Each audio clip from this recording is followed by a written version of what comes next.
嗨，大家好，我是坦平树，今天是2025年7月29号。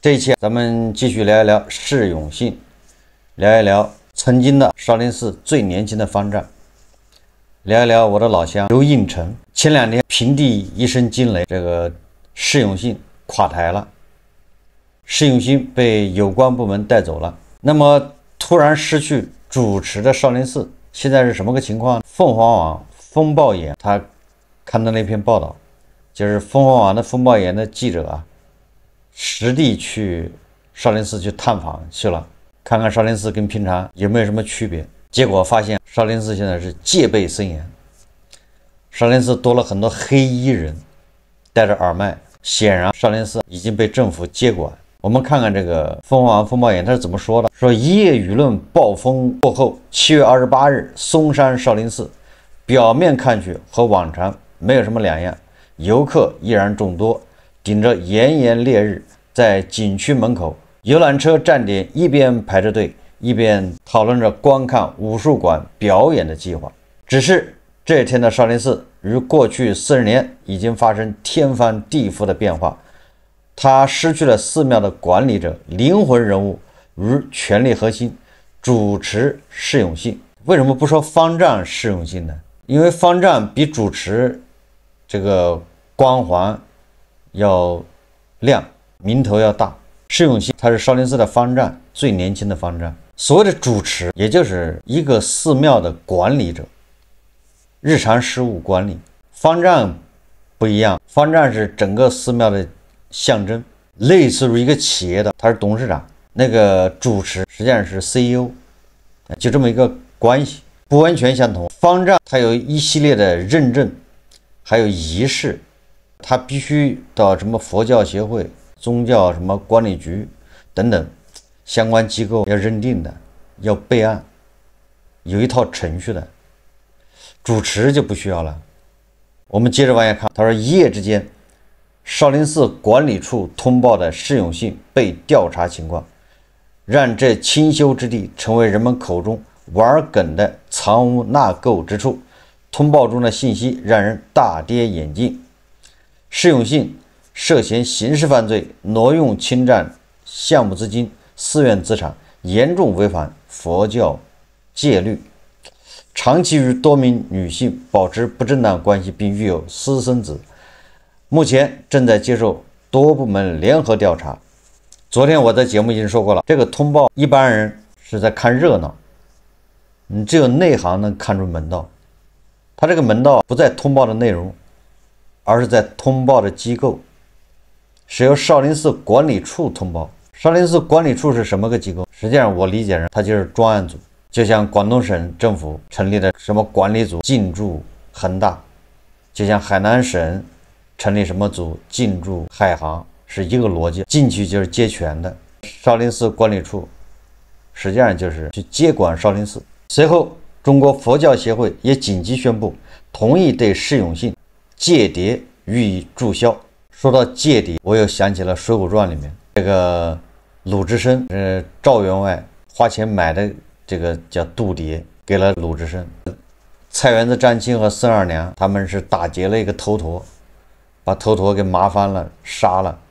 头陀的戒牒啊，给了这个武松。这个戒牒是什么？这都是我个人理解，因为我没有仔细去查这东西。这个戒牒实际上就是一个公民从事佛教活动一个合法的身份。就是作为公民，你在中华人民共和国境内，你肯定是有身份证的，你不可能脱离身份证。但是佛教要求的，你出家了，你身份证是俗名。这个戒牒就是佛教协会或者佛教的管理组织对你的一个认可，一个身份认同，应该这么理解，叫戒牒，类似于护照。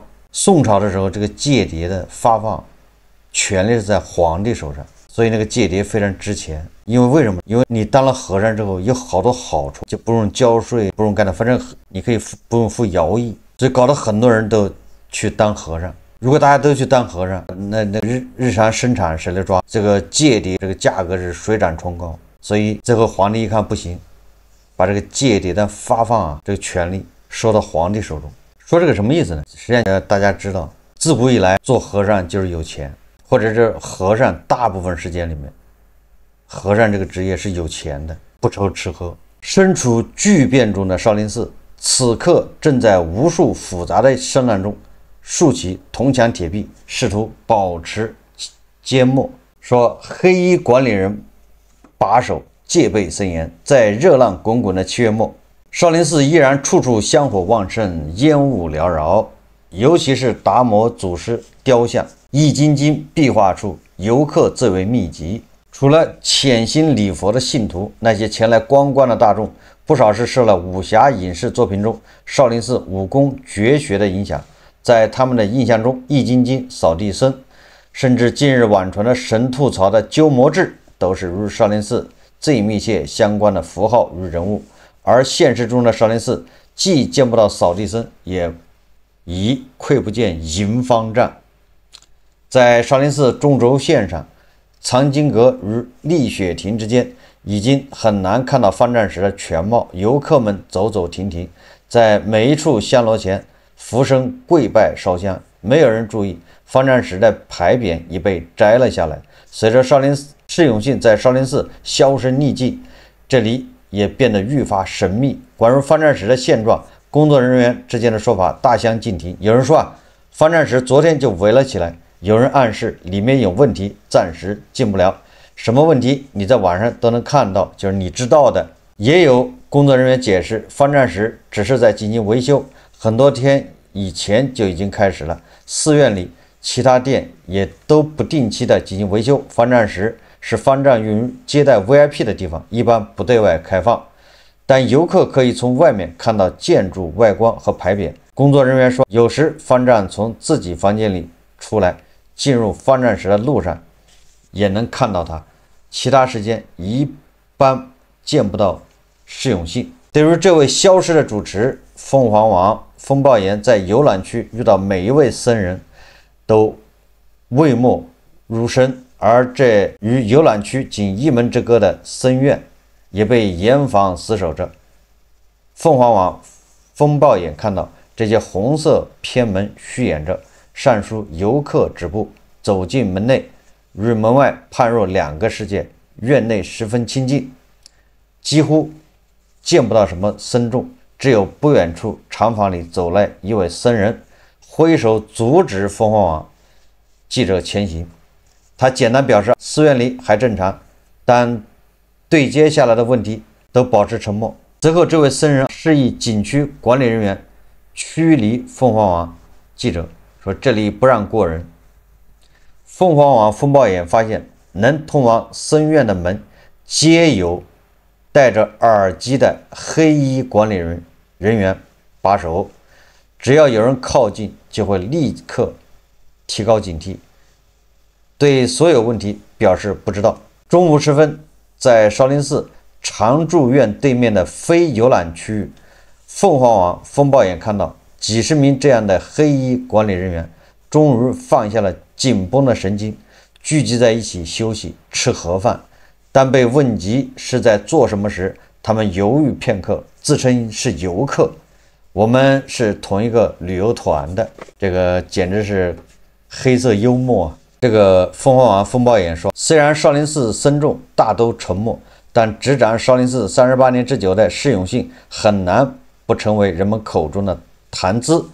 只是在官方调查结果出来之前，这些谈资更像是闲聊中的碎片，难以窥见释永信的全貌。在一位已经离开少林寺的释永信弟子眼里，师父是一个简朴的人，平时早上就喝一碗粥，吃一碗青菜，他不喜欢很复杂的东西。如今的少林寺的确已经飞速发展，景区售票处古色古香的连廊内密集布局着各式各色的餐饮品牌，蜜雪冰城、沪上阿姨、瑞幸咖啡、振兴鸡排，大约有10多家。说在这些林立的商家附近，几十名老伙计聚成一堆，正在闲谈。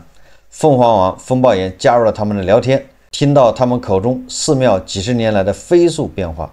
一位大叔说起，改革开放以后，少林寺对外开放了，人多了，就慢慢发展起来了，有了更多商店。以前人少，我还在寺院里拔过草呢，他平时会在景区里看到释永信接待一些重要人物，而对于这位主持究竟是功是过，他只把嘴一撇，说老百姓不关心，赚了钱老百姓也沾不到光。这些年围绕少林寺这个圆心，释永信的影响力在周围乃至省外、海外逐渐扩散。释永信通过河南少林无形资产管理有限公司管理寺院商业资产，从文化产品到实体产业，通过少林 IP 多维变现。2022年，释永信领导下的少林寺还一度曾被曝光进军房地产行业。如今帝国瞬间垮塌，佛教清修与酒色财气的反差给人们带来强烈的冲击，就连在高铁上都有不少乘客手机屏幕里刷着释永信的视频。一位外地游客对凤凰网风暴眼表示，已经注意到释永信的消息。他接手的时候，少林寺很困难，他至少把它当作生意来做，做得还可以。他接着感慨，但他权力过大，缺乏监督。一位当地司机刷到消息时，一开始以为是假的，没想到最后等来官方通报，他曾在少林寺音乐大典上见到过释永信出席这样的活动，当时方丈还会与游客合影。风暴眼说，当主持与管理方闹掰，也就是释永信跟地方政府，实际上这个恩怨由来已久。他先有人知道，10年前一波又一波的举报浪潮，释永信都扛过去了，为什么现在忽然落马？在少林寺内，凤凰网风暴眼试图寻找一些蛛丝马迹。院内张贴的公告显示，7月以来，登封市市委对松山民警民胜区党工委开展了巡查，包括整治不正之风和腐败问题，可见当地对景区防腐的高度重视。释永信虽不属于党工委，但他的下马是否受到相关巡查的影响？凤凰网风暴眼致电巡查组，工作人员否认了其中的关联性。凤凰网说，他说登封本地人有自己的观察和看法。另一位当地司机对凤凰网风暴眼表示，他常进少林寺，偶尔见过释永信，没见过他诵经。在去得早的情况下，释永信会在寺院里转一圈，看看他的人在干什么。在他看来，释永信的落马归咎于他太傲慢张狂。有一段时间，释永信因为门票的事跟管委会闹分歧了。景区收费80元，原本是寺院分30，外面所有管理都不用少林寺管。释永信不愿意，寺院还要另收50元。也就是一个游客，你进这个松山景区交80元，本来这80元应该就含这个少林寺门票，应该这么理解。松山景区给30块给少林寺，但是释永信觉得少了，游客再进少林寺他还收50。关于双方经济纠纷，也早已不是什么秘密。少林寺与松山景区管委会曾因门票收益分配问题对簿公堂，少林寺僧人还曾在寺外塔林举横幅质问门票70%去哪儿了。无论是10年前的举报风波，还是相关方利益纠葛，都已年代久远。释永信力量最终翻覆，具体原因究竟是什么，仍需等待进一步通报。凤凰网风暴眼联系少林管委会了解情况，对方表示以关注官方通报为准，您说的情况我们不了解不清楚。你找少林管委会显然是问错了地方，你得找少林寺管理处。至于这个释永信为什么被查，联合早报说根据意大利亚洲新闻报道，今年2月1日，已故某教宗在意大利的梵蒂冈与释永信带领的少林寺僧侣代表团会晤，说一些中国自媒体认为这严重违反了政治惯例。联合早报他也说，释永信被查与会晤，对吧？不该会晤的人呢，是否有关尚不得而知。可以肯定的是，在执掌少林寺的26年间，他多次因商业化运作和个人行为引发争议，这或许为他骤然坍塌人生埋下伏笔。我们其他的原因先不说了，我认为释永信的垮台与有一个人力挺他有莫大的关系，这个人就是加藤老师。大家可以看段视频。今天的热搜上有一个关于中国嵩山少林寺关于网络谣言的声明，这事儿唰一下大家都关注啊，有人欺负和尚，有人冤枉法师。这个关于网络谣言的声明啊，盖章呢是中国嵩山少林寺，内容是说这几天有多家自媒体账号发布所谓富二代现身，说释永信呢他的儿子叫释正恩接过衣钵啊，就这东西，人家少林寺说这都是谣言，但是经过部分媒体转载之后，在网络上迅速传播，造成恶劣影响。现在我们少林寺对这个事儿声明如下：第一，上述关于我们永信方丈的相关谣言纯属恶意捏造，子虚乌有，是对永信方丈的严重污蔑。第二条内容讲了讲这个事情的这个情况，说上述造谣诽谤啊，你不仅是对我们释永信方丈的声誉造成了恶劣影响，而且你对禅宗祖庭少林寺的声誉，对少林僧团的形象也造成了严重损害，更是蓄意诋毁中国佛教，你是戏弄广大信徒的感情，因为你这在国内外佛教界你造成了极坏的影响，所以呢，国内外僧俗两界啊非常愤慨。正因为这么一个原因，所以少林寺释永信方丈呢，他只有向执法机关举报，通过诉诸法律的途径，依法追究相关人员和账号的法律责任，并提请执法机关将调查处理结果及时公布群众，还少林寺清白，还永信方丈的清白。最后呢，这个声明里还讲了说，咱们的国家呀，倡导呢诸恶莫作，众善奉行，这两句话是佛教的宗旨。还有呢，文明健康的风气，都是我们大家要追求的。你现在自造恶业，人人自危。少林寺及永信方丈欢迎各界批评，你可以批评啊，你可以建议啊，但是你啊要让证据说话，你不能捕风捉影，你不能盲目炒作。我们少林寺更是坚决反对恶意虚构、造谣宗商。须知网络并非法外之地，任何人都需对自身的言行负责。落款是2024年3月25日。哎呀，释永信，你看很严肃，然后被人污蔑了，这种事儿，你从照片上能够看到啊，永信方丈表情比较严肃，因为这个恶意的谣言确实太多，而且好多人说的特别恶。我刚从山东回来，我在车上的时候我就想说说这事儿，我想回来还是回来再录吧。路上坐我边上有一个人，正巧他信佛。他呢看到这事儿，我就跟他聊了几句。他说呢，佛教我们禅话里面有这么一个，有老和尚给小弟子讲禅师的故事啊，就讲呢师傅被污蔑，然后师傅高僧大德修为特别高，入狱6年。现在这个事儿呢，从佛法上来说，虽然我们看了那些禅话，我们认为呢是有德之人呢无需和俗人计较，但是我们还是很气愤。他说他现在呢还没有受戒，他只是俗家弟子，但是这事儿呢他也非常气愤。我说你是信哪个宗啊？他没说清楚，他说我也不知道，反正我就信的诸恶莫作，众善奉行。他讲的这个关于禅师被诬告，然后呢入狱的这事儿，我也是看过，确实是被人家诬陷的禅师啊。根本就没辩白，6年当中呢，他在监狱里服刑，默默为狱友服务。6年之后呢，另外一个即将死去的犯人供着那个罪行，确实跟禅师没关系。后来警察来到禅师面前说你是清白的，另外一个人已经认罪了，为什么你不坚持声明你是清白的？禅师说，因为我在监狱的第1个晚上，我冥想的时候看到了在过去某一世中，我犯了这个罪行并逃脱了，而另一个人因为我的罪行被处死，现在我已经用自己的方式偿还了，我自由了，我带着许多爱在监狱中生活了6年，同时服务了我的狱友，我自由了。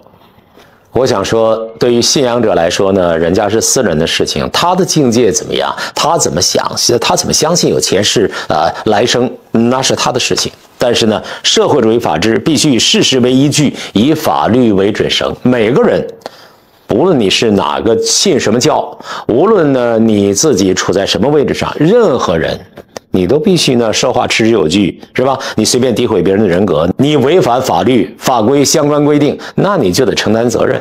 而像释永信先生为代表的，那我是信仰者，而且呢，我有很高的社会声望，那不是我要忍气吞声而接受你这种谣言的理由。我支持释永信先生选择用法律的手段来捍卫自己的合法权益，用法律的手段来捍卫少林寺的声誉。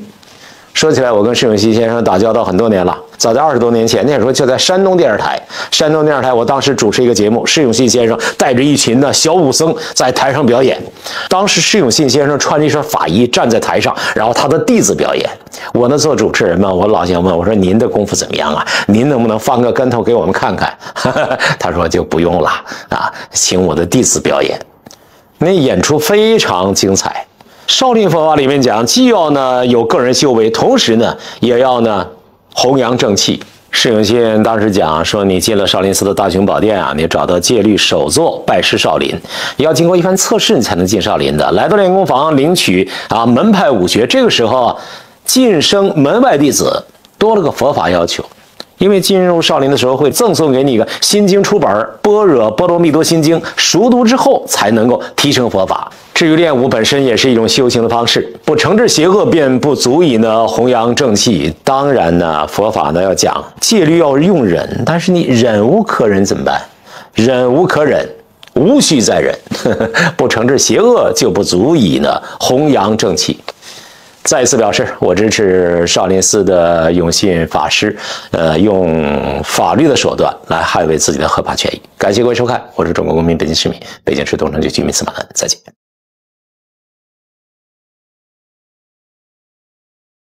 加州老师跟释永信还是老相识，这是加州老师自己说的，而且加州老师也力挺释永信。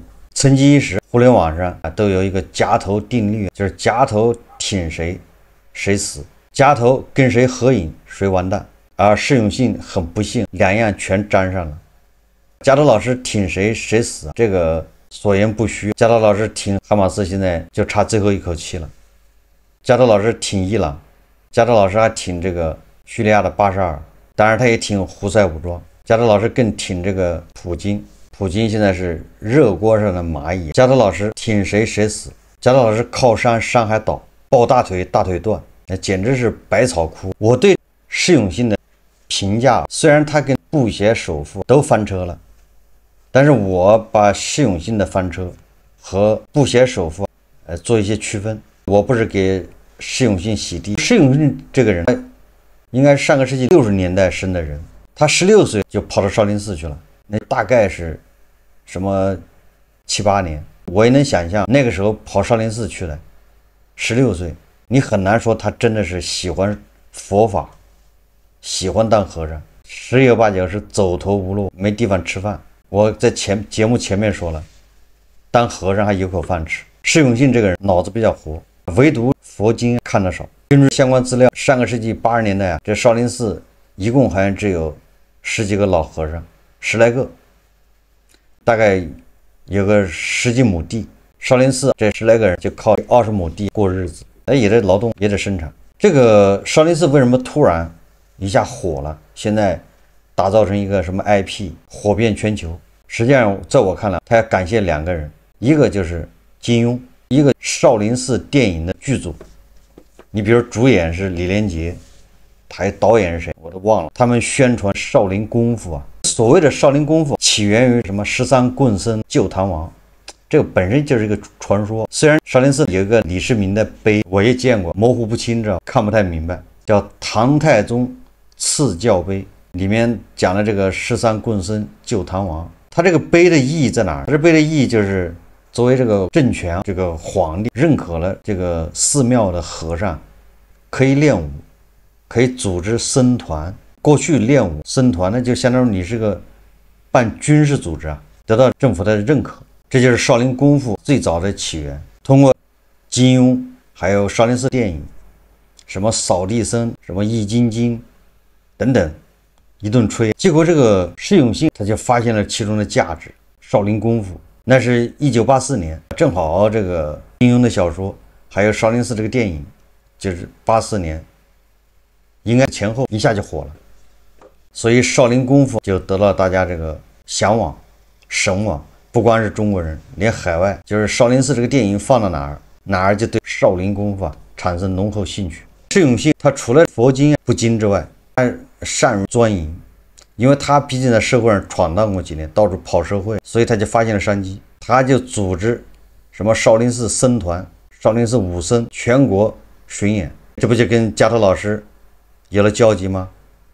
在山东电视台表演，到处宣传少林功夫，一来是赚钱，二来继续发扬光大。释永信这个人就和那个时代的民营企业家是一样的，胆子大，抓住了改革开放的这个机会，这个风口，和布鞋首富是一样的。布鞋首富只不过是他抓住风口的时候他是40岁，他们都是那个时代，就是80几年。所以你看释永信和这个布鞋首富身上有某些共同点，都有相同的时代特征。释永信他这个人设某种程度上是被动的，因为他在佛门，他不是主动的给自己凹这个人设。所以这就是我对释永信和布鞋首富这个看法有区别的地方。布鞋首富是自己主动的搞这样的人设，爱国企业家，一妻一布鞋一女，谁知道他是3妻4妾的，孩子一大堆啊，都是美国籍。这个可是他自己主动的打造的，搞这么个人设。所以释永信这个人设他是迫不得已，他是被动的，因为大家也能看到，如果不是释永信，少林寺恐怕也没有现在这么火。当然了，也可能会火，也可能没现在这么火。没有少林寺这个身份，没有这个出家人身份，那么也没有释永信。但是释永信他本身他就是在信仰、修行、修为这一块，他就是个普通人。所以我对释永信他这个什么有几个老婆，包养了几个大学生，有几个孩子，这个我都觉得无所谓，我并不关心。我觉得他有很正常，他就不是个普通的和尚，和尚只是他这是迫不得已的一个外衣。作为一个走南闯北，有着丰富经历的，而且有着丰富的光环，这么一个知名宗教人士，对吧？做一些让大家匪夷所思的事情，我觉得这个值得研究，值得关注。他为什么会这么做？他不知道这么做后果很严重吗？他不知道这么做会死无葬身之地吗？这是我比较感兴趣的，我想知道他为什么会这么做。这个是逆了龙鳞。释永信是有所图，还是仅仅出于害怕？我捞了太多的钱，我有太多的私生子，迟早会被清算，发自内心的恐惧，想在海外布局，还是说他真的有所图，觉得自己肩负着某种使命？我觉得这个值得大家进一步关注啊。是他坐什么车，有几个情人，有几个孩子，贪了多少钱，这个意义不大，因为这样的太多了。哪一个落马的贪官不是这一套故事啊？布鞋首富的故事不也一样吗？这个事情再次验证了夹头定律，果然是所言不虚。夹头老师有时挺自己挺得太猛，把自己都挺进去了，把自己都挺折了，太灵了。好，释永信这个事咱们密切关注。好，这期节目咱们就聊到这里，感谢大家收看。如果喜欢我的节目，欢迎订阅转发，也可以在下方留言评论，谢谢大家。